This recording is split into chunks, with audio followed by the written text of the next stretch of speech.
Woke is dead, and they're very big, strong men. And when people tell them that they can't do the stuff they want to do, that's not fair because they're in charge. Since July 2025, Anthropic has already had a $200 million contract with the Department of Defense. So they were already working with our fascist authoritarian regime.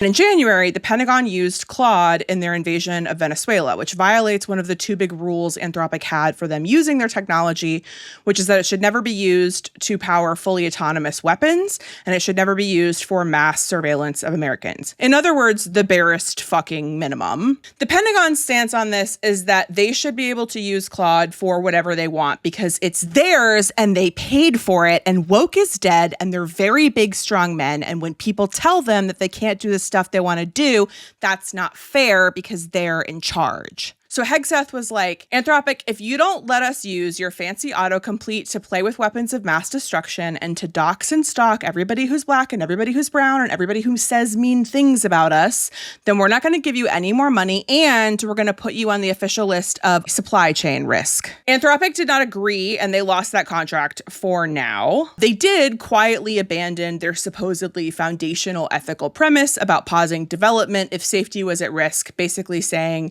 hey guys, turns out everyone else is racing to the bottom, so if we stay out of the race, we won't win, and that would be like really bad for us. And my biggest takeaway from this whole thing is that I'm really disappointed by the social media discourse around this. A lot of people are commenting that they're so proud of Anthropic for declining the Pentagon contract, and as a result, they're switching from ChatGPT or Gemini over to Claude. They're calling Anthropic like the Costco of AI, and they're saying, finally, a CEO with a backbone.